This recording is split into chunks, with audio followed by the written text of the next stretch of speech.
तीर्थानां पावनेभ्यो वैष्णवभ्यो नमो नमः। गुरुचरण कमल भज मन, गुरुचरण कमल भज मन, गुरुचरण कमल भज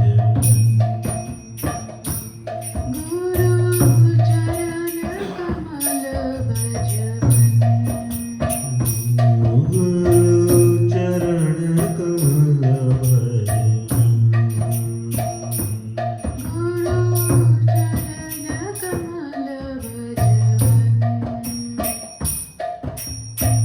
गुरु कृपा बिना,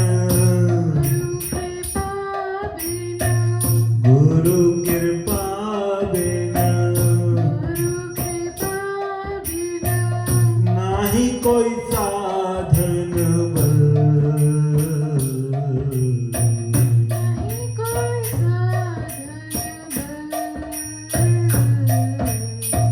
भज मान भज अनुषण,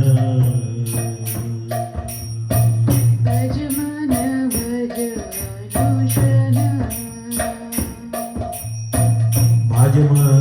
भज अनुषण,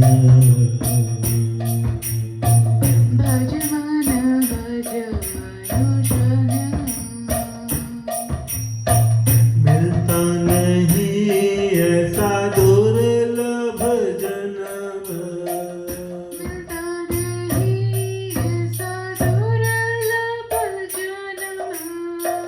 मिलता नहीं ऐसा दुर्लभ जन्म,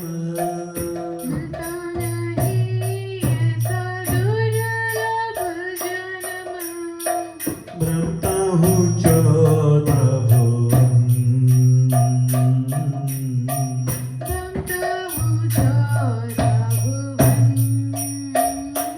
गुरु चरण कमल भज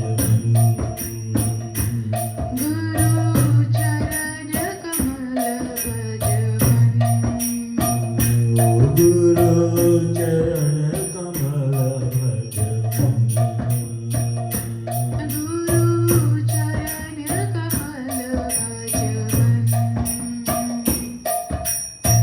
किसी को मिलते हैं आहो भाग्य से,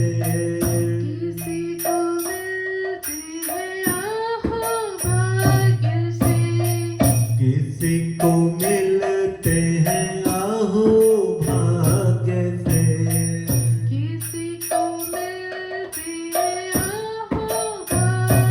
से, हरि भक्तों के दर्शन,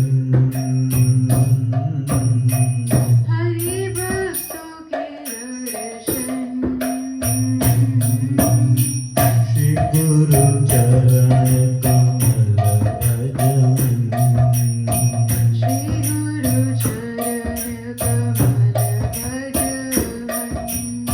श्री गुरु चरण कमल भज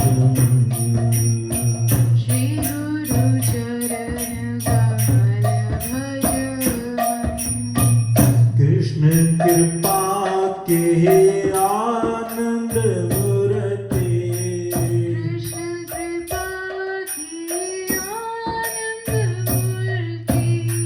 कृष्ण कृपा के आनंद मूर्ति,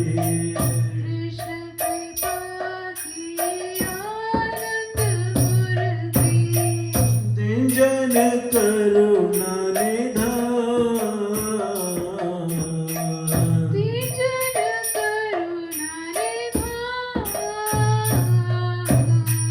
भक्ति भाव प्रेम तीनों प्रकाशक,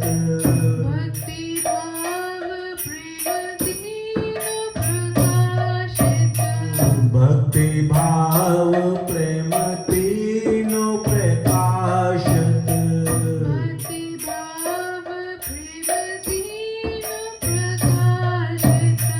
श्री गुरु गुरु पतित पावन, श्री गुरु पतित पावन,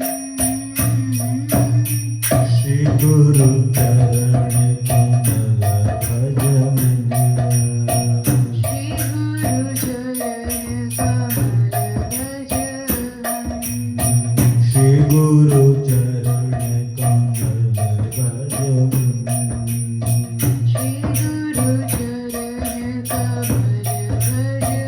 भज मन, श्रुति स्मृति और पुराण माही, श्रुति स्मृति और पुराण माही, श्रुति स्मृति और पुराण माही, श्रुति स्मृति और पुराण माही, किन्हु स्पष्ट प्रमाण, तीनों स्पष्ट प्रमाण, तन मन जीवन गुरु पद अर्पण, तन जीवन गुरु पद अर्पण, तन मन जीवन गुरु पद अर्पण, तन जीवन गुरु पद अर्पण, सदा हरि नाम रटन, सदा हरि नाम रटन, श्री गुरु चरण कमल भज मन, श्री गुरु चरण कमल भज मन, श्री गुरु चरण कमल भज मन, श्री गुरु चरण कमल भज मन, गुरुदेवा गुरुदेवा गुरुदेवा जय गुरुदेवा, जय गुरुदेवा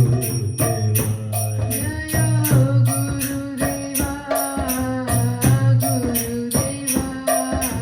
गुरुदेवा जय गुरुदेवा। श्रील गुरुदेव की जय। वाञ्छाकल्पतरुभ्यश्च कृपा सिन्धुभ्येव च पतितानां पावनेभ्यो वैष्णवेभ्यो नमो नमः। श्री कृष्ण चैतन्य प्रभु नित्यानंद, श्री अद्वैत गदाधर शिव सदी गौर भक्त वृंद। हरे कृष्णा कृष्णा कृष्णा कृष्णा हरे हरे, हरे राम राम राम हरे हरे। सर्वप्रथम अपने गुरुपाद पद्म श्री श्रीमद् भक्ति वेदांत श्री सिद्धांति गोस्वामी गुरु महाराज जी को दंडवत प्रणाम ज्ञापन करती हूँ, और इसके पश्चात आप सभी भक्तजनों को, वैष्णव जनों को मेरा यथा योग्य प्रणाम। हरे कृष्णा। कल हमने श्रवण किया कि किस प्रकार बलराम जी ने ताल वन में धेनुकासुर का वध किया। धेनुकासुर का वध करने पश्चात जब कृष्ण बलराम अपने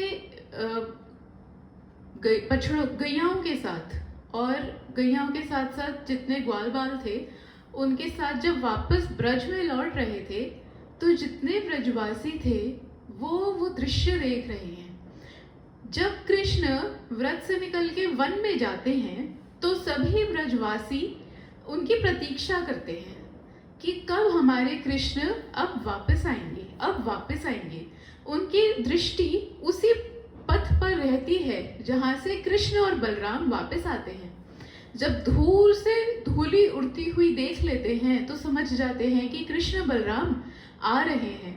तो जितने ब्रजवासी सारे अपने घरों के बाहर निकल करके आ जाते हैं वो सुंदर दृश्य का अनुभव करने, वो देखने कि कैसे कृष्ण बलराम आ रहे हैं और उनके पीछे लाखों लाखों गैया हैं और उनके ग्वाल बाल हैं, उनके सखागण हैं। अब ऐसे में क्या हुआ, एक ब्रज में आई थी नई विवाहिता, एक गोपी। वो नई नई ब्रज में आई थी, उसकी अंदर घर में थी। उसकी सास ने उसे कह दिया कि देख अभी शाम का टाइम हो रहा है ना, किवाड़ बंद कर दे, खिड़की भी बंद कर ले और चाहे कैसी भी आवाज आए, चाहे कुछ भी हो, तेरे को खिड़की खोल करके बाहर देखना नहीं है। सास ने बिल्कुल स्ट्रिक्ट ऑर्डर्स दे दिए और सास खुद चली गई बाहर वो दर्शन करने के लिए कृष्ण बलराम का। अब ये जो बहू थी, इसको ना हृदय में चलमली सी हुई कि माता ने ऐसे मना क्यों किया, और अगर कुछ ऐसा गंभीर था कि नहीं देखना तो स्वयं क्यों गई। और ये तो होता ही होता है कि अगर किसी को कुछ करने को मना कर दो ना, स्पेशली स्त्रियों को, अगर उनको मना कर दो कि तुमको ये नहीं करना, अब तो उन्हें और लगती है कि अब तो हम करके देखेंगे कि क्या है, क्यों नहीं करना, क्यों नहीं देखना। उनको कैजुअली भी बोल दो कि इधर मत देखना, चाहे कुछ भी कारण हो, अब वो जरूर देखेंगी। पहले शायद ना भी देखती, लेकिन अब जरूर देखेंगी। तो ये जो नई विवाहिता ये थी गोपी, अब इसको भी चुल मच गई कि मैं देखूं कि क्या माता ने क्यों मना किया। और जो उसने अपनी खिड़की खोली, बाहर दर्शन कर लिए श्री कृष्ण के। श्री कृष्ण के अपनी गरियाओं के साथ वो वापस आ रहे हैं। उनके मुख पे थोड़ा थोड़ा पसीना है, थोड़ी थोड़ी धूल है, और उनके सर पे मोर का जो पंख है उन्होंने वन से जो लेकर के लगाया था वो धारण कर रखा है। यहाँ पे फूल लगा रखा है, अभी फूलों की माला भी गले में है। जो वन का श्रृंगार था वो करते हुए वो वापस आ रहे थे। ये गोपी की निगाह पड़ गई कृष्ण के ऊपर, और कृष्ण ने साथ के साथ इस गोपी को यूं टेढ़ा करके देख लिया। बस जो ही देखा, ये हो गई पागल। ये बिल्कुल ऐसी मोह गई कि बस अब उस कृष्ण के अलावा इसे कुछ दिखाई ना दे। ये कमरे में बैठी है, इससे कुछ बोला ही नहीं जा रहा, कुछ बोल नहीं पा रही। इसकी सास कह रही है कि अरे रोटी बना दे जरा। कुछ नहीं बोल पा रही है, कोई सुध-बुध कुछ नहीं है कि रोटी बना दे, अरे रोटी बना दे, इधर को जा। तो वो जा रही है कि रसोई में जाने की जगह दूसरे कमरे में जाने लग रही है। तो सास कह रही है अरे ये क्या कर रही है, दूसरे कमरे में भी जा रही है, रसोई घर में जाने के लिए, रोटी बनाने के लिए कहा है। कहती है हाँ अच्छा हाँ रोटी बनानी है। रोटी को ऐसे ऐसे कर रही है, तवा रखा नहीं है और ठंडे उस पर डाल रही है। तो सास कह रही है अरे तू क्या कर रही है, ये क्या हो गया, तू छोड़, तू जा करके बैठ, मैं बना देती हूँ। सास बनाने लग गई, ये बैठी है, इससे कोई कुछ कहे ना, इसे कुछ होश ना, इससे कुछ बोला जाए। अब इसने जो ये सास थी, इसने कहा अपनी जो फ्रेंड्स थी, फ्रेंड सर्कल में बात हुई, पूछा किसी ने बहू कैसी है, अभी तो नई नवेली है, सब ठीक चल रहा है, सब कुछ है, काम काज आता है उसे घर का। तो ये जो सास थी ये कहती कि ये ठीक थी, जब आई थी बिल्कुल सही थी, कुछ ऐसी दिक्कत नहीं थी, लेकिन अभी एक आध दिन से ना इसको कुछ हो गया है, इसको मैं कुछ भी काम देते हुए उल्टा पुल्टा करने लगती है। उस दिन मैंने इसे कपड़े तहा करने को दिए, इसने लेके खोल करके वापस धुलने में डाल दिए। मैं इसको कुछ कहते हुए कुछ करती है, इसे समझ नहीं आता, पता नहीं क्या हो गया है। तो इसकी जो फ्रेंड्स थी गोपियाँ, बड़ी वाली गोपियाँ, उन्होंने इसको सजेस्ट किया कि एक काम कर, तू ना उसको पूरे दिन घर में बंद रखती है, उसको अच्छा नहीं लग रहा होगा, अरे अभी तो वो नई आई है, उसको थोड़ा सा निकलने दिया कर, कभी निकलने दे उसको, बेशक तू भी साथ चली जाया कर, थोड़ी बाहर की हवा खाएगी, थोड़ा ठीक लगेगा। तो कहती चल ठीक है, ये करके देख लेती हूँ। अब अगले दिन वो गई, उसने कहा चल आजा, पानी भर करके लेकर के आते हैं। तो ठीक है, पानी भर करके लेकर के आना है। सास ने तो कह दिया या को तो कोई होश ही ना है, बिल्कुल ही बुत की तरह खड़ी हुई है। तो सास ने कहा ये ले मटकी और चल, बस पकड़ ली और चलती बनी। अब जैसे ही वो कुएं पे पहुंचे और सास कह रही है कि अरे अब ले करके ये मटकी भर ले, नहीं समझ आ रही उसे, कुछ नहीं, कोई होश ही नहीं है, वो खड़ी हुई है। तो फिर वो कहती है कि अरे तू एक काम कर, कि दूसरी गोपी होती है, वो कहती है, उसके हाथ में एक बालक होता है, वो कहती है कि एक काम कर, मैं तेरे लिए भर देती हूँ, तू ये बालक को पकड़ ले। अब वो बालक को पकड़ने लगी और मटकी उसको देने लगी। अब पीछे से इतने में सास आती है, किया नहीं किया, तो इसके हाथ में वो बालक था। ये सास की आवाज सुन के एकदम से बालक को अंदर देने लगी कुएं में, और मटकी तो वहीं रखी थी, दूसरी वाली को दी थी। तो जैसे ही वो एकदम से कुएं में देने लगी, सास ने एकदम से हाथ रोक लिया, अरे क्या कर रही है, अरे वो बालक है, गिर देगी क्या उसको, क्या कर रही है, देखो क्या हो गया है। तो ये दृश्य जब सबने देखा, समस्त गोपियों ने देखा, तो एक बड़ी गोपी उसमें से समझ गई कि ये क्या हुआ है। जो ये सास थी, ये कहती है कि तेको कोई भूत भूत तो नहीं चपट गया। पहले गांव में होता था कि जो नई वधू होती थी ना, उनको थोड़ा ढक करके रखते थे कि कोई ऐसे कुछ चिपट ना जाए, कोई प्रेत ना लग जाए, कुछ ना हो जाए, तो नजर ना लग जाए जिसको कहते हैं। तो उसने कहा कि तेरे को क्या हो गया, कोई प्रेत वेत तो नहीं चिपट गया, क्या कर रही है, ये कितने दिन हो गए हैं, मेरे तो बिल्कुल ही समझ के बाहर की बात हो रही है। अभी तो उस बच्चे को मार डालती है, हम क्या करते, हम कहाँ जाते, क्या कैसे, क्या कोई भूत भूत तो ना लग गया तुझे। तो वो जो बड़ी गोपी होती है वो कहती है कि इसको कोई भूत वूत नहीं लगा, इसे नंद का पूत लग गया है। तो ऐसे लीला ब्रज में होती है, जहाँ पे ये गोपियां ठाकुर जी का दर्शन करते ही ऐसी मुग्ध हो जाती हैं, ऐसी मुग्ध हो जाती हैं कि बस। और वहां तो ठाकुर जी ने इसको टेढ़ी टेढ़ी तिरछन से यूं देख लिया, तो बस ये तो वहीं गई, वहीं गई। सास कहती है, अरे मैया री, इसको मैंने मना की थी मत देखियो, लेकिन इसने देख लिया, इसने दर्शन कर लिया। वही है, गुरु जी हमेशा ये बात बोलते हैं कि ठाकुर जी के दर्शन कभी करो मत। बहुत लंबा वो बताते हैं कि कभी ब्रज जाओ मत, जाना तो कौन सी कालिया घाट पे मत जाना, जमुना जी पे मत जाना, जमुना जी पे मत जाना, जमुना जी जाओ तो काली घाट पे मत जाना, और बांके बिहारी का दर्शन तो बिल्कुल मत कर लेना। और अगर गलती से कर लिए फिर तो फंस फिर तो फंस गए, क्योंकि वो फंसाना जानते हैं, वो छोड़ना नहीं जानते, वो पकड़ना जानते हैं, फिर फंस जाओगे। तो ऐसे लीला होती है, और ऐसा सुंदर कृष्ण का रूप है। जब वे घर वापस आए तो बड़े ही प्रेम से यशोदा मैया ने उनको नहलाया, वस्त्र पहनाए और भोजन परोसा, और कृष्ण भोजन पा करके कृष्ण बलराम शयन करते हैं। अब इसके पश्चात श्री सुखदेव गोस्वामी श्री परीक्षित महाराज जी को कालिया दहन का प्रसंग सुनाते हैं। कालिया दहन का प्रसंग सुनाते हैं, और मानो ऐसे सुना रहे हो जल्दी जल्दी में कि वो एक नाग था, उसने बहुत जहर उगला, कृष्ण आए और कृष्ण ने उसको भगा दिया।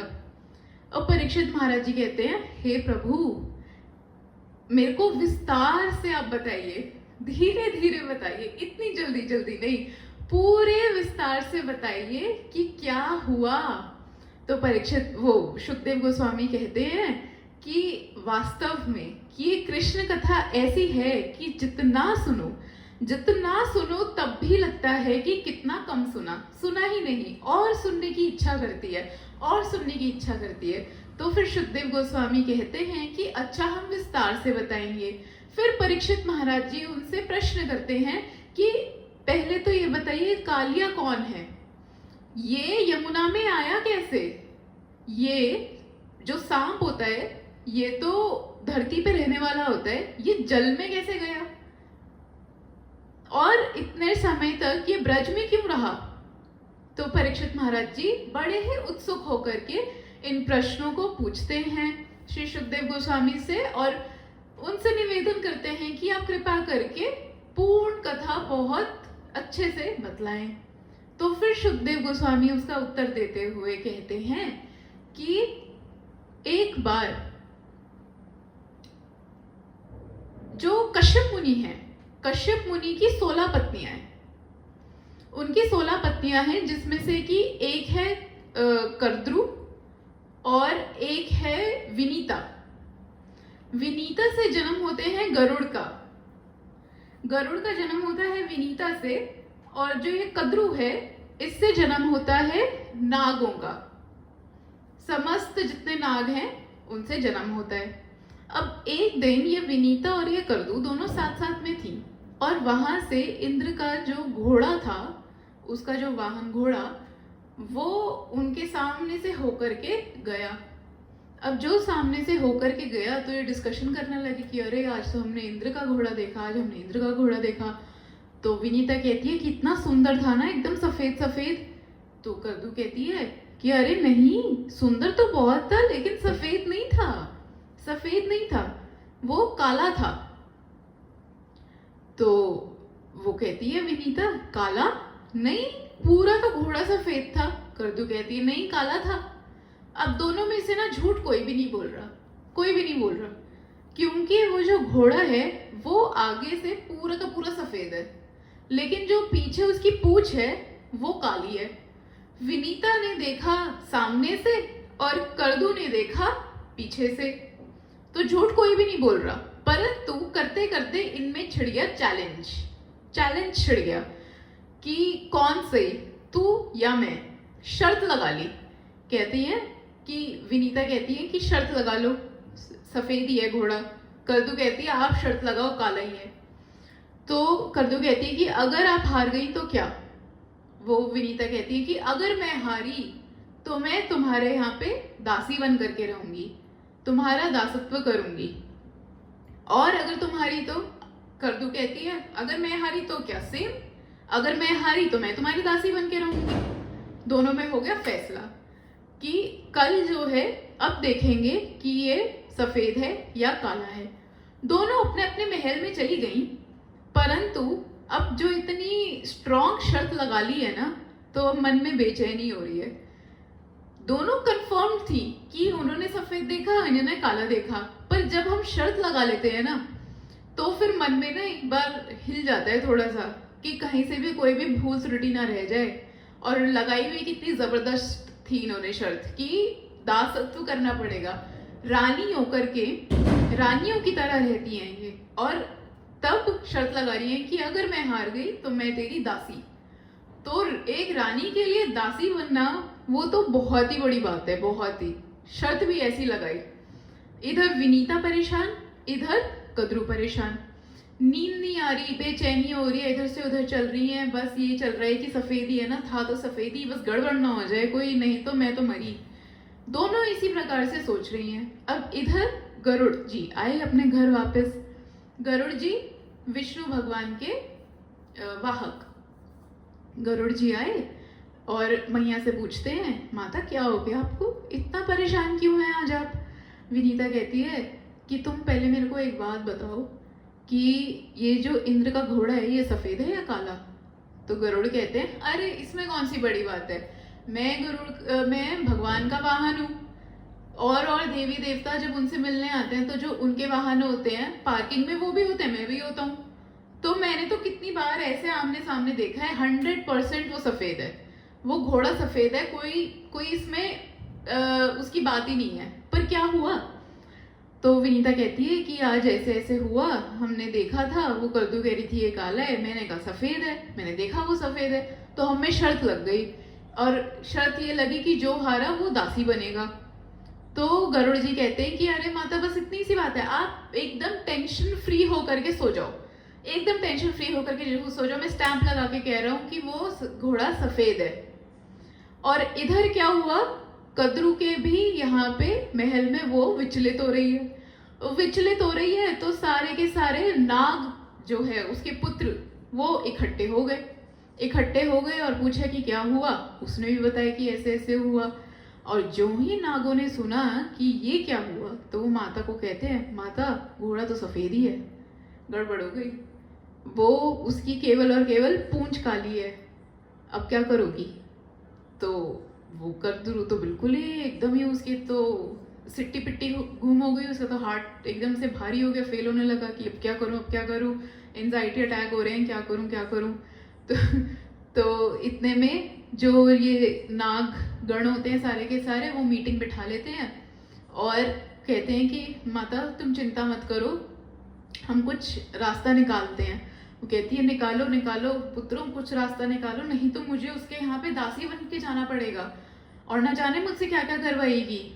तो वो कहते हैं हाँ हम कुछ करते हैं। तो बड़ा ही विचार हुआ, सब कुछ हुआ, कोई कुछ उपाय दे रहा है, कोई कुछ उपाय दे रहा है। तो मिल करके ये जितने नाग गण थे इन्होंने एक युक्ति बनाई। इन्होंने कहा कि जितने नाग थे ये एकदम काले काले नाग, पूरी एक टीम नागों की नियुक्त कर दी कि जाओ तुम जंगल में जाकर के पेड़ों में छुप करके बैठ जाओ और जैसे ही वो इंद्र का घोड़ा आएगा तुम सारे उसको चिपट जाना।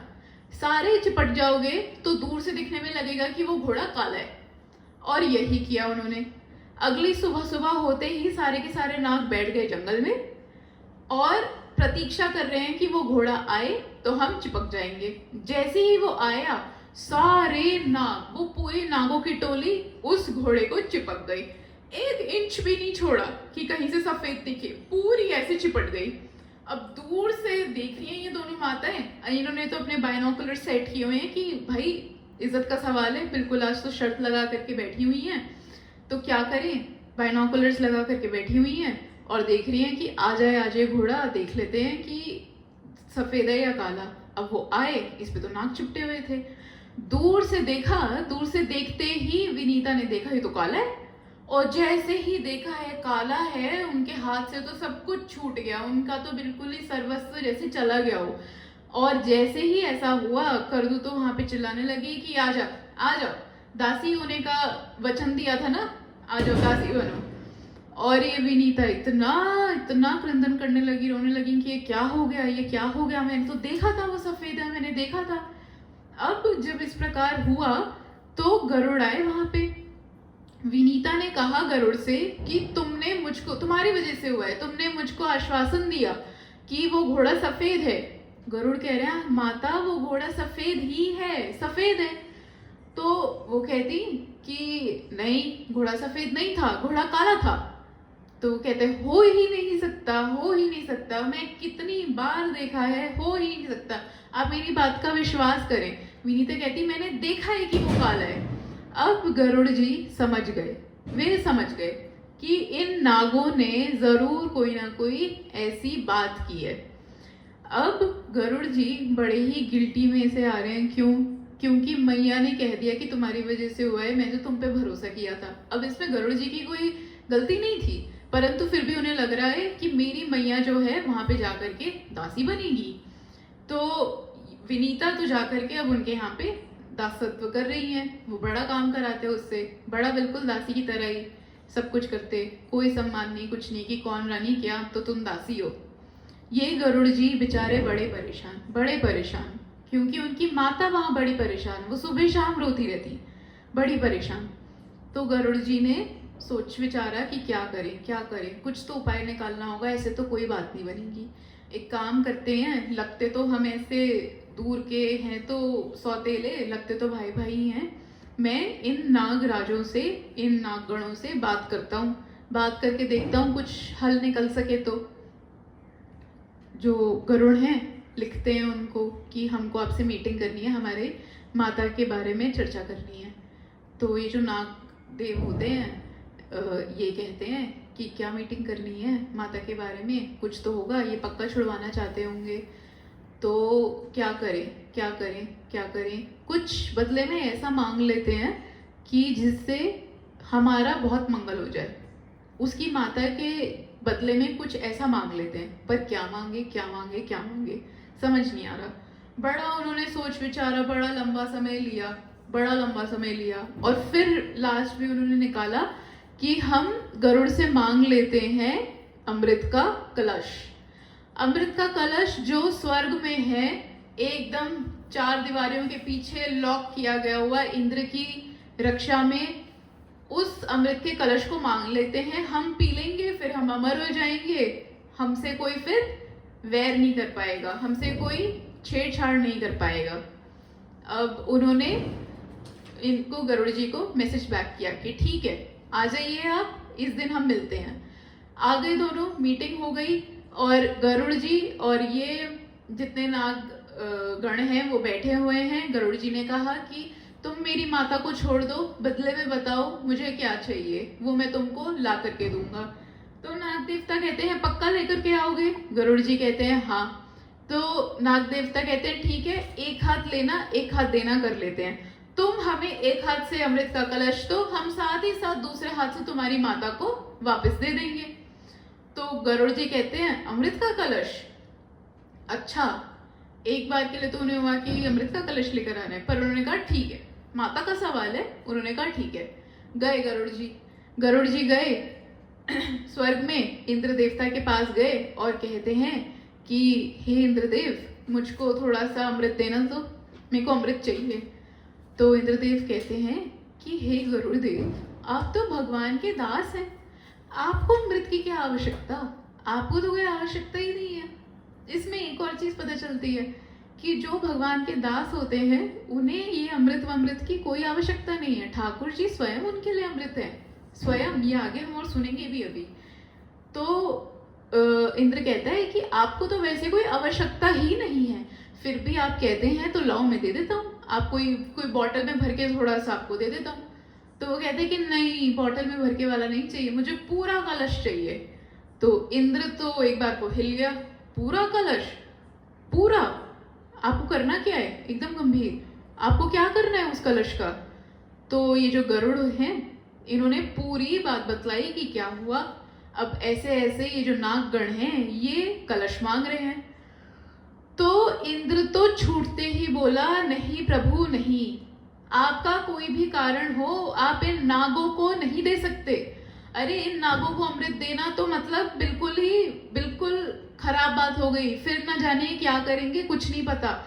इनको नहीं देने के लिए मैं आपको नहीं दे सकता। अगर आपको चाहिए होता एक बार को तब भी मैं दे देता, लेकिन आप इनको लेके जाके दे देंगे, मैं नहीं दे सकता। गरुड़ जी तो बिल्कुल अब वॉर मोड में आ गए कि युद्ध कर लेंगे सब कुछ, परंतु कलश आज लेकर ही जाएंगे, कलश लेकर ही जाएंगे। और गरुड़ जी ने अभी तो सिर्फ पर अपने फैलाए ही थे, आक्रमण भी ठीक नहीं किया था, बस थोड़ा सा ही ऐसे किया था कि इतने में ही देवता सारे कांप गए। इतने शक्तिशाली है गरुड़, इतने शक्तिशाली, बहुत शक्ति है गरुड़ में। क्यों ना हो, भगवान के दास जो है वे भगवान के दास है। तो ये जो इंद्र है ये सबसे प्रहार करने लगा। इसके पास वो वज्र का बना एक वेपन है, उससे भी ये प्रहार करने लगा। गरुड़ जी को कुछ नहीं हो रहा, कुछ फर्क ही नहीं पड़ रहा, उनका एक पंख भी ऐसे नहीं हुआ। और जो ही गरुड़ जी ने थोड़ा सा आक्रमण करने की इच्छा की, मानो कि उनके एक पंख से बस थोड़ा सा किया, तो वहीं सारे देवता एकदम हिल गए और भागे ब्रह्मलोक, ब्रह्मा जी के पास कि हे ब्रह्मा जी, आज गरुड़ ये अमृत का कलश ले जाएंगे और उन नागों को पिला देंगे, आप कुछ करें, कुछ तो बतलाएं। ब्रह्मा जी कहते हैं देखो ये मेरे बस का नहीं है, तुम जाओ।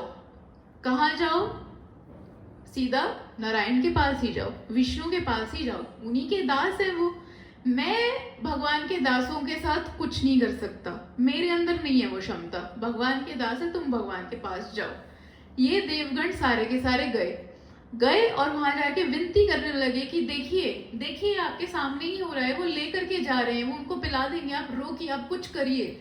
भगवान कहते हैं कि देखो शांत हो जाओ, शांत मत घबराओ, उन्हें लेकर के जाने दो, बस उनसे कहो एक ये युक्ति, क्या कि तुम अपने बेटे जयंत को वहां पर ब्राह्मण बना करके भेजो और ये बोलो कि कलश को पीने का, उसका पान करने का एक तरीका होता है।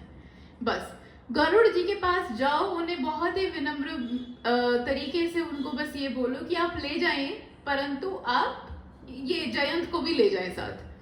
ये सारे देवता वापस आए और गरुड़ जी को पीछे से रोक रहे हैं, हे गरुड़, हे प्रभु सुनिए।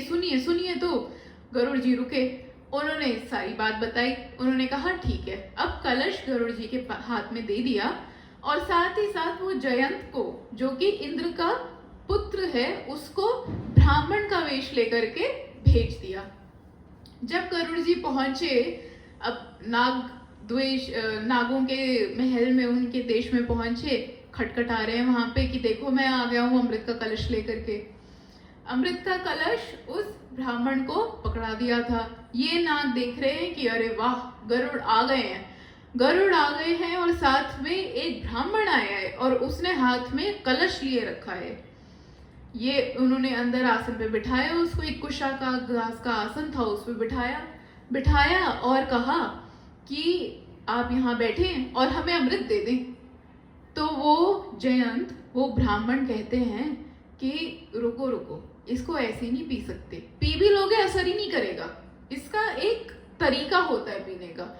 आप लोग स्नान करके तो बैठे हो, लेकिन अभी आपको फिर से स्नान कर कर आना पड़ेगा, तिलक लगा करके आना पड़ेगा, मंत्र करना पड़ेगा, उसके बाद आकर सब यहाँ पे मेरे सामने लाइन से बैठ जाओ, मैं पिला दूंगा, फिर हो जाएगा। ऐसे डायरेक्टली नहीं पियोगे, छीन के पीना भी चाहोगे वो असर नहीं करेगा। सारे नागगण एकदम से ऐसे हो गए कि नहीं नहीं नहीं नहीं, आप यहाँ तक आए हैं, हमें तो पीना ही है ये अमृत। तो क्या करें, जल्दी से जाते हैं और स्नान करके आते हैं। जहां तो ये निकले नागगण स्नान करने की ओर, इधर से जयंत जी ने लिया अपना ये अमृत का कलश और लेकर के वे स्वर्ग में, और गरुड़ जी अपनी मैया विनीता को लेकर के अपने घर में। और जब ये नाग वापस आए, आ करके देखा तो अरे माथा पीटने लगे, ये क्या हो गया, ये क्या हो गया। माता भी गई और अमृत भी गया, सब गया। और जिस चटाई पर वो ब्राह्मण को बिठाया था और वहां कलश रखा था, उसको लेकर के कुछ सर्प जो है चाटने लगे कि यहाँ बूंद गिर गई हो क्या पता एक आध। और वो कुशा जो घास होती है वो बड़ी तेज होती है, बड़ी तेज लग जाए तो बड़ा तेज लगती है। तो अब वो चाटने लगे तो वो घास लग गई और उसके कारण उनकी जीभ भी कट गई। तो इसलिए जो सर्प की जीभ कटी होती है ना, ये उसका एक कारण है।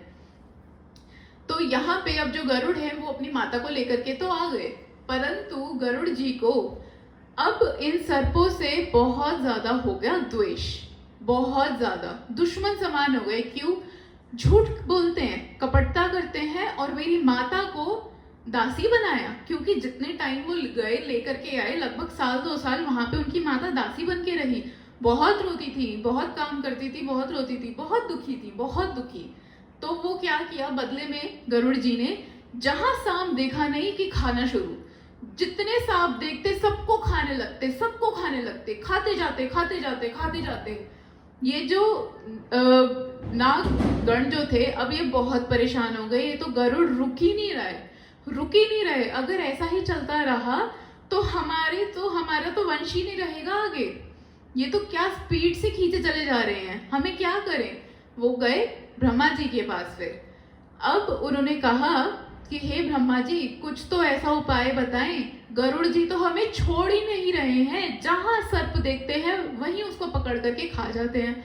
ब्रह्मा जी ने बुलाया गरुड़ जी को और दोनों की बैठ करके मीटिंग कराई और वहां पे एक अग्रीमेंट साइन करवाया। क्या अग्रीमेंट? ब्रह्मा जी कहते हैं कि हे गरुड़, आप ऐसे मत करें, ठीक है आपका भोजन है, परंतु आप ऐसे मत करें कि भूखे भूखे रहें कुछ दिन और कुछ भी पान ना करें, केवल सर्प ही खाते रहें, सर्प ही खाते रहें।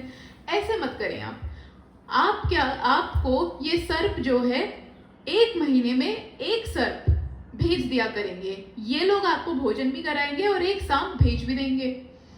तो सांपी जो नागगण थे वो भी इसमें एग्रीड हो गए, गरुड़ जी भी एग्रीड हो गए, दोनों ने साइन कर दिया एग्रीमेंट फाइनल। और ऐसे ही चलता रहा। हर महीने गरुड़ जी को ये नागगण फीस्ट भी खिलाते और 1 नाग भी इनको दे देते खाने के लिए। चलता रहा चलता रहा। अब बारी आई इस कालिया की। ये कालिया नाग, ये इतना अहंकारी था, इतना अहंकारी और बिल्कुल उलट बुद्धि, एकदम अहंकारी। कहता है कि हम क्यों दे गरुड़ को, हम क्यों दे। अब जब इसकी बारी आई ना, जैसे सभी घरों में से ऐसा होता था हर महीने, अब जब इसकी घर की बारी आई तो ये कहता है कि मैं नहीं दूंगा। इसकी पत्नियों ने बहुत ही सुंदर भोजन की व्यवस्था करके रखी गरुड़ जी के लिए और एक सांप को भी चुन करके रखा कि ये वाला नाग हम दे देंगे। परंतु ये कालिया आया और कहता है कि नहीं देंगे, क्यों दे हम इस गरुड़ को, ये सब कुछ खा जाता है, क्यों दे हम इसको, नहीं देंगे, हमसे लेगा, ये लेके दिखाए। अहंकार में था, मुझसे नहीं ले सकता ये। इसके पास ये जो कालिया नाग था ना, बड़ा बलवान था, बलवान बड़ा था और ऐसा ऐसा विष था इसके पास, उसका बड़ा इसको घमंड था। इसने क्या किया, जो पत्नियों ने भोजन बनाया था वो भी सारा खा गया और जो नाग पकड़ रखा था उसको भी छोड़ दिया। अब गरुड़ जी आए, देखा कि इसने तो नाग भी छोड़ दिया और सब कुछ इसने खा गया है। गरुड़ जी को आया गुस्सा, उन्होंने तो एग्रीमेंट साइन कर रखा था तो उन्हें तोड़ दिया, आ गया उन्हें गुस्सा बहुत तेज। वो बिल्कुल आक्रमण करने लगे, फिर से इनकी लड़ाई होने लगी गरुड़ जी की और कालिया की। अभी तक तो कालिया इन पे प्रहार करने की कोशिश कर रहा है, जकड़ने की कोशिश कर रहा है, कुछ कर ही नहीं पा रहा, कुछ नहीं कर पा रहा। और गरुड़ जी ने ऐसे अपने पर खोला और एक पंख से इस प्रकार से प्रहार किया तो ये इतनी दूर जा करके गिरा, इतनी दूर समुद्र में जा करके गिरा और एकदम से डर गया कि कालिया इतना उन पे कर रहा था अटैक, गरुड़ जी को कुछ नहीं हो रहा था।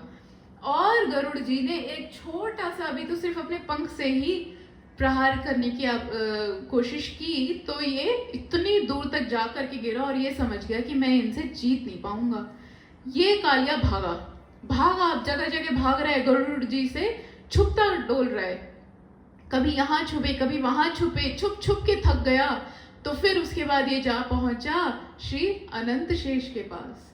अनंत शेष के पास गया और कहा कि हे अनंत शेष, मैं भी सर्प जाति, आप भी सर्प के रूप में ही हैं, कृपा करके आप मेरी मदद करें, आप मेरी मदद करें। ये जो गरुड़ है मेरे पीछे पड़ा है, मुझे कोई ऐसा स्थान बताएं जहाँ पे गरुड़ आ नहीं सकता हो। तो इन अनंत शेष जी ने कहा कि व्रज में जाओ, व्रज में जो यमुना हृद है वहां पे जाकर के तुम छुप जाओ, वहां गरुड़ नहीं आ सकता। तो ये जो कालिया नाग है ये कहता है कि जो जैसे आपकी आज्ञा प्रभु, ऊपर जाते जाते इतना भी मुझे बता दो कि क्यों वहां पे गरुड़ क्यों नहीं आ सकते। तो उसके पीछे भी एक रीजन है। क्या रीजन है कि जो ये जो यमुना हृद है ये जाना जाता था एक समय पर शौबरी हृद के नाम से। शौबरी ऋषि थे, बहुत बड़े तपस्वी थे, बहुत बड़े तपस्वी। इनको बाहर भूमि के ऊपर ना डिस्टर्बेंस फील हो रही थी। इनको लग रहा था कि मैं अपना मन को एकाग्रित नहीं कर पा रहा हूँ, तो अब मैं पानी के भीतर जाकर के तपस्या करूंगा। इन्होंने किया, पानी के भीतर जाकर के ये तपस्या करते। तो एक दिन वहां पे गरुड़ जी आकर के एक कदम्ब का वृक्ष था उस पर बैठ गए। और कदम्ब के वृक्ष पे ही क्यों बैठे? गरुड़ जी देखो बहुत विशाल है, बहुत वेट है उनका, हर कोई उनका भार नहीं संभाल सकता। जब गरुड़ जी वो अमृत का कलश लेकर के आ रहे थे तो उसमें से वो पूरा घड़ा भरा हुआ था, तो उसमें से तीन चार बूंदे कुछ कुछ जगहों पे गिर गई थी। हरिद्वार में गिरी, जहां जहां ये कुंभ के मेले लगते हैं वहां वहां ये गिरी थी, और एक ये यहाँ पे गिरी थी व्रज में उस कदम्ब के वृक्ष के ऊपर ये एक अमृत की बूंद गिरी थी, जिस कारण ये कदम का वृक्ष बड़ा ही स्ट्रॉन्ग था और चलते ही आ रहा था अनंत समय से। तो गरुड़ जी क्योंकि उस वृक्ष ने अमृत ले रखा था, वो बहुत स्ट्रॉन्ग था, गरुड़ जी केवल उसके ऊपर ही बैठ पाए। अब जब बैठे तो उनका लंच टाइम भी हो रहा था, उन्हें भूख लग रही थी बहुत तेज। वहीं सामने यमुना जी, वहीं मछलियां तैर रही थी, उन्होंने सोचा कि मछली लेकर के खा लेता हूँ। अब जो वो मछली लेकर के उन्होंने खाई, तो जितने मछली का जो परिवार था वो जाकर के शौबरी ऋषि से प्रार्थना करने लगा, कहने लगा कि आप यहाँ पे तपस्या करते हैं और देखिए आपके जल से ये गरुड़ जो है ये मछली लेकर के खा रहे हैं। इन शौबरी ऋषि ने पहले मना किया था गरुड़ जी को कि यहाँ पे आप मत बैठिए, ये मेरा स्थान है। इतने बड़े तपस्वी होने के बाद भी क्या कर रहे हैं, ये मेरा स्थान है। यहाँ पे शिक्षा देते हैं कि हम भी अपने जीवन में कितनी बड़े तो त्याग कर देंगे कभी, लेकिन छोटी चीजों पे अटक जाएंगे, छोटी चीजों पे अटक जाएंगे कि ये मेरा है। यहाँ पे ये शिक्षा देते हैं कुछ आचार्यगण। तो इन्होंने, गरुड़ ने कहा कि नहीं, हम केवल 2 मिनट के लिए बैठे, हम अपना मछली लेकर के चले जाएंगे। अब जो मछली लेकर के जाने लगे तो फिर ये जितनी मछलियां थी, इन्होंने शौबरी ऋषि से कहा कि ये देखो गरुड़ लेकर के जा रहे हैं और आप यहाँ पे रहते हैं, आप तपस्या करते हैं, तब भी वो लेकर के जा रहे हैं।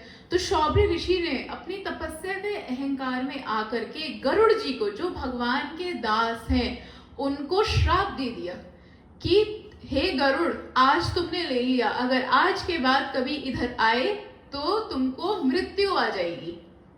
ये जो गरुड़ जी है ना, ये चाहते, इनमें इतनी शक्ति है, अगर ये चाहते तो उसी वक्त इस श्राप को बैकफायर कर सकते थे, वहीं लगा भी सकते थे, लेकिन नहीं। उन्हें पता है कि उनके प्रभु कैसे हैं, भगवान कैसे हैं। भगवान जितने ये तपस्वी हैं, ऋषि मुनि हैं, इनका बड़ा ही आदर करते हैं। इसलिए गरुड़ ने कुछ नहीं कहा और केवल उस श्राप को स्वीकार कर लिया। स्वीकार करके वो तो चले गए। ये भक्त लोग ना ऐसे ही होते हैं, ये नहीं कहते कुछ भी, परंतु इनके पीछे जो भगवान बैठे हैं ना, वो फिर बहुत कुछ कह देते हैं। भक्त के साथ कुछ भी कभी गड़बड़ होता है, वो खुद कुछ नहीं कहेगा, लेकिन जो भगवान बैठे हैं ना उनके पीछे, वो फिर छोड़ते नहीं है। और हुआ क्या, भगवान को अच्छा नहीं लगा कि उनके दास को ऐसे बोला। और क्यों, उनकी तो कोई गलती भी नहीं थी, उनका तो स्वभाव है वो मछली का भोजन, उसमें कुछ गलत नहीं था।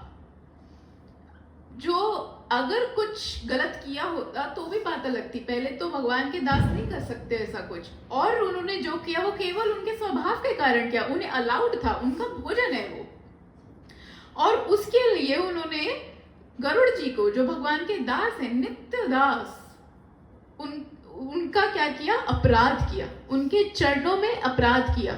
तो इस कारण भगवान ने उनको पनिशमेंट भी दी, उनकी सारी की सारी तपस्या भंग हो गई, उनकी पूरी तपस्या भंग हो गई और वो फिर आगे कभी तपस्या नहीं कर पाए। और वहां से बाहर निकल के उन्होंने 50 कहा तो वो सब कुछ छोड़ करके बैठे थे कि बाहर मेरे को असुविधा होती है, मैं अब जल में रह करके तपस्या करूंगा। उन्होंने 50 विवाह किए। हुआ ना, भगवान बिल्कुल अपनी तपस्या के अहंकार में आकर के उन्होंने गरुड़ जी को श्राप दिया, उन्होंने, भगवान ने उनकी तपस्या ही खत्म करवा दी, तपस्या ही खत्म करा दी। तो अनंत शेष जी कहते हैं कि इसी कारण गरुड़ जो है वहां नहीं आ सकते, तो तुम वहां जाओ और छुप जाओ वहां पे। ये कालिया नाग गया प्रभु के कहने पे और वो जो यमुना हृद है वहां पे जाकर के छुप गया। ये जो हृद है ना, ये क्या है, बहुत गहरा है और 8 मील लंबा है, 8 मील लंबा और बहुत गहरा है। और यहाँ पे यमुना जी का जल डायरेक्टली नहीं आता, इनडायरेक्टली आता है, बट स्पर्श होता है यमुना जी का जल, इसलिए इसको कहा जाता है यमुना हृद। अब ये बन गया कालिया हृद। यहाँ पे कालिया तो खुद भी आ गया और साथ ही साथ अपनी पत्नी को, अपने घर, अपने बच्चे, भाई कोई अकेला थोड़े ना रहेगा, कोई भी जाएगा तो ले आया अपने समस्त परिवार को ले आया। और ऐसा विष वो निकालता है, अग्नि समान उसका विष है कि जो जल है उसमें ऊपर बुलबुले छूटते हैं, आसपास जितनी लता पता घास वगैरह सब खराब हो गई उस विष के कारण। उस विष के जो यमुना हृद है उसके ऊपर से अगर कोई हवा आती और इधर उधर स्पर्श करती तो वो उसको भी विषैला कर देती, सब खत्म हो रहा था। अगर कोई पक्षी उसके ऊपर से जाता तो भी गिर करके नीचे आ जाता, मर जाता, इतना विषैला वो एरिया पूरा इस कालिया ने कर दिया था। और ऐसी विद्या थी इसके पास कि इसने नीचे अपना पूरा एक महल सा बना लिया था। वही यमुना हृद में इस कालिया ने पूरा एक महल बना लिया था। अब कृष्ण जो है वो मन ही मन विचार कर रहे हैं कि मेरा ब्रज तो इतना रमणीय है, इतना सुंदर है, यहाँ पे ये कालिया सर्प क्या कर रहा है, कालिया सर्प क्या कर रहा है। अब बारी आ गई है कि मैं इसको यहाँ से भगा दूं। अब इसके आगे की जो कथा है हम कल श्रवण करेंगे। हरे कृष्णा। वाञ्छाकल्पतरुभ्यश्च कृपा सिंधु।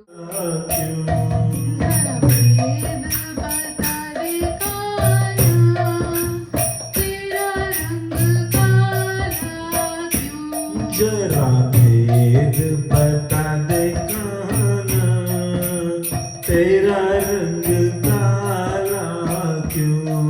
जरा भेद बता दे कान्हा, तेरा रंग काला क्यों। जरा भेद बता दे कान्हा, तेरा रंग काला क्यों।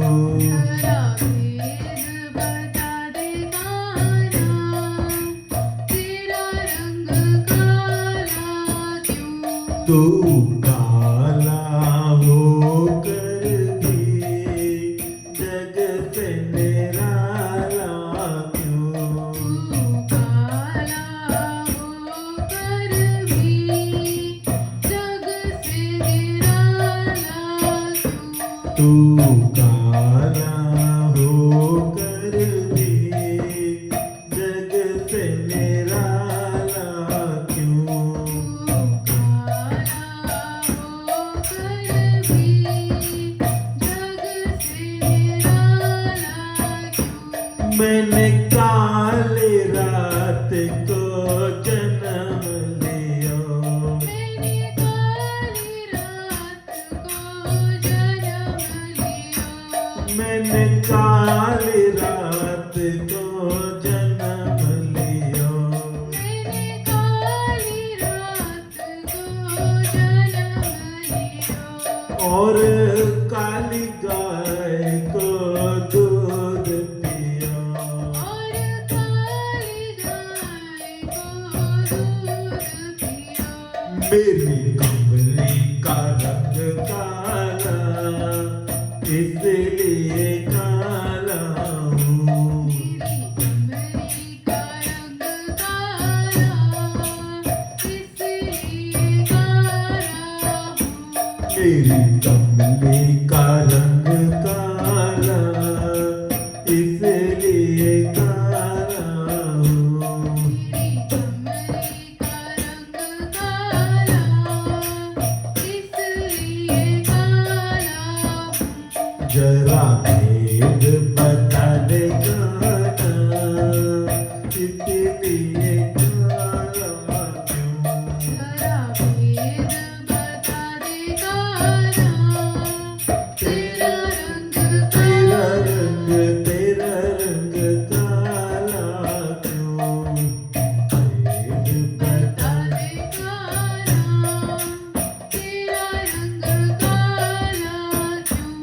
मैं काली दाम में कूद पड़ा, मैं काली रात में कूद पड़ा, मैं काली दाम में कूद पड़ा।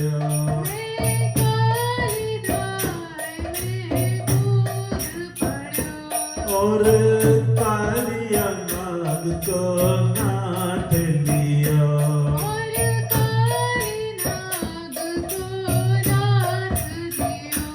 मैंने फन फन पे नृत्य कर इसलिए काला हूँ। मैं फन फन पे फिरता हूँ, इसलिए काला हूँ। मैंने फन फन पे नृत्य किया इसलिए काला हूँ।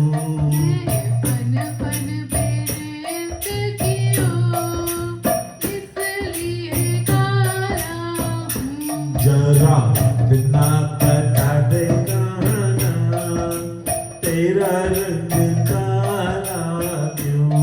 जरा इतना बता दे काला, तेरा रंग काला क्यों? तेरा रंग काला क्यों? ओ तेरा रंग काला क्यों? मेरी गोर से मटकी काली है, तेरी गोरस मटकी काली है, मेरी गोर से मटकी काली है। मेरी गोरस मटकी काली है। मन की तो अति काली है, मन की तू आती काली है, तेरी चुनरी का रंग काला इसलिए काला हूँ। तेरी चुनरी का रंग काला इसलिए काला हूँ। मेरी चुनरी का रंग काला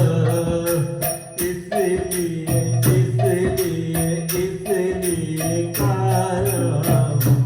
मेरी चुनरी का रंग काला इसलिए काला हूँ।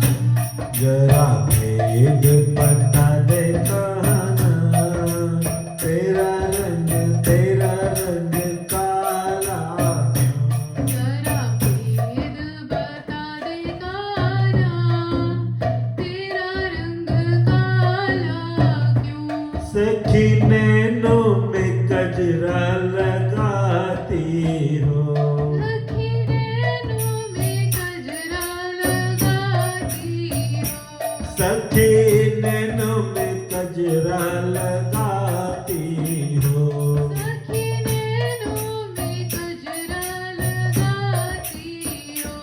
और नैनों में मुझे बसाती हो और नैनों में मुझे बसाती हो। तेरे कजरे का रंग काला इसलिए काला हूँ तेरी कजरी का रंग काला इसलिए काला हूँ। तेरे कजरे का रंग काला इसलिए काला हूँ तेरी कजरी का रंग काला इसलिए काला हूँ। जरा भेद बता दे काना तेरा रंग काला क्यों जरा भेद बता दे काना तेरा रंग काला क्यों। जरा भेद बता दे काना तेरा रंग काला क्यों जरा भेद बता दे काना तेरा रंग काला क्यों। हरे कृष्णा कृष्णा कृष्णा हरे हरे हरे राम राम राम हरे हरे हरे कृष्णा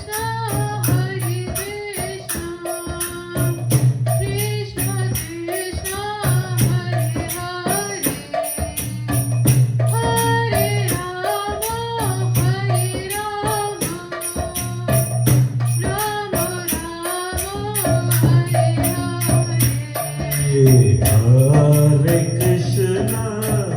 हरे कृष्णा कृष्णा कृष्णा हरे हरे हरे राम राम राम हरे हरे हरे कृष्णा कृष्णा कृष्णा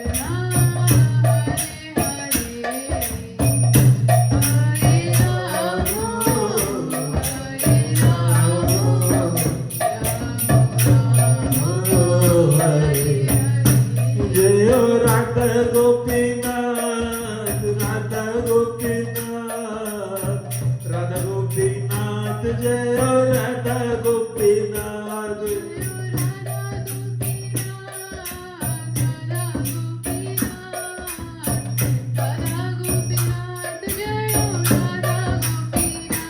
जय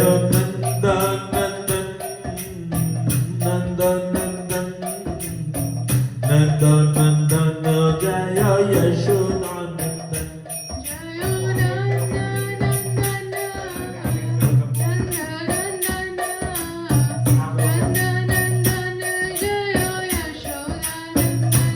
जय सीता राम लक्ष्मण हनुमान सीता राम लक्ष्मण हनुमान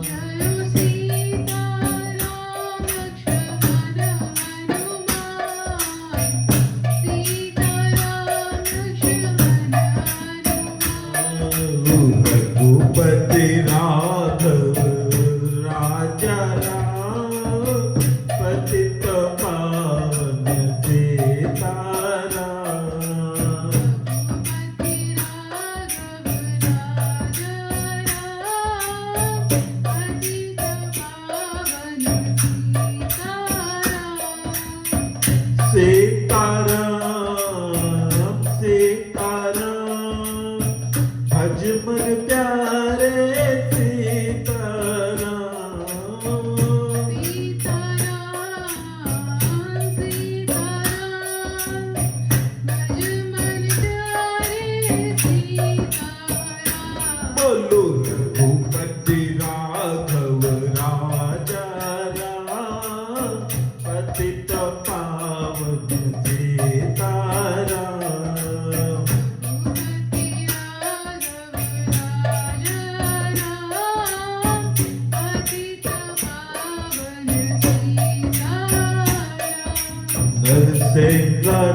नरसिंह देव जय लक्ष्मी नरसिंह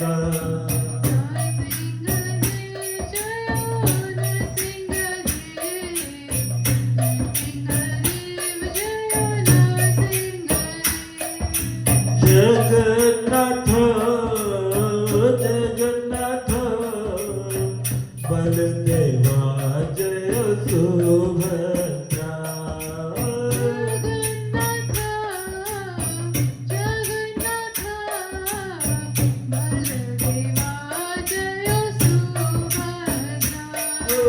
गौरान्विताय जय गौरान्विताय गौरान्विताय जय गौरान्विताय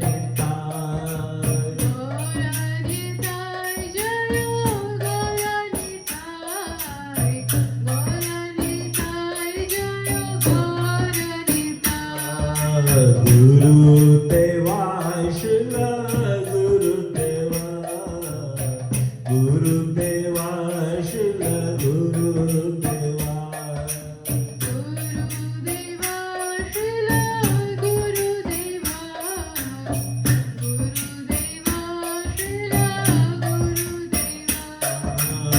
परंपरा गुरु परंपरा परंपरा गुरु परंपरा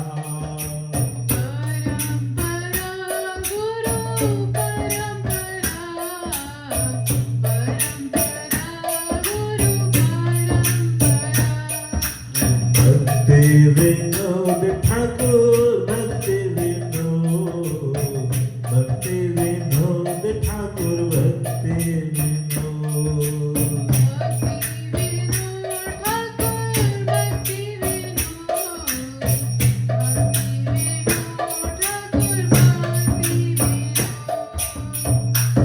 युग धर्म हरिनाम संकीर्तन की निताई गौर प्रेमानंदे हरि हरि बोल हरि हरि बोल हरि हरि बोल।